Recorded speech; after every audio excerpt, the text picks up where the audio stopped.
Chapter 61. Transportation, Section 10.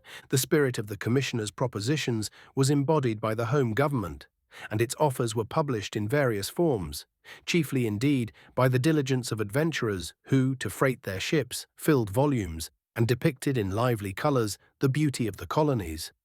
The intending settler was told that not only would he find cheap land and cheap labour, but a large return for his produce. By the grants of Sir Thomas Brisbane, bonds were required to be given for the support and employment of prisoners until their detention expired, calculated at the average term of 10 years. For every 100 acres, the settler engaged to provide one convict with food and clothing in return for his labour, and to contribute 18 shillings per annum towards the expense of medicine, police, and religious instruction in 1822.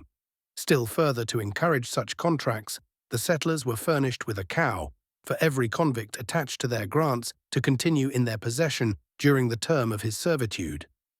The regulation issued at Downing Street in 1824 engaged that the purchaser of land, who within 10 years might save 10 times the amount of his payment by the employment of convicts, reckoning each at £16 per annum, should receive back his money, though without interest. But when the land was conditionally given, 1/5 part of that saving would pass to account of quit rent, and thus probably entitle the employer to entire relief. The Van Diemen's Land Company, by agreement with Earl Bathurst, entered into similar covenants, and received their land subject to a quit rent, redeemable by the sustentation and employment of prisoners, to them a fortunate stipulation, and which has relieved their vast territory from a heavy pressure.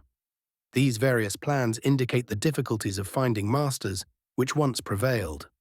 The government, having roused the spirit of emigration, was soon enabled to grant a favour when they assigned a workman and rapidly withdrew from engagements no longer necessary. Hundreds of families arrived in a succession of vessels and speedily fixed themselves in the interior. Flocks were contracted, herds were slaughtered, fences, homesteads, and fields of corn divided and dotted the land.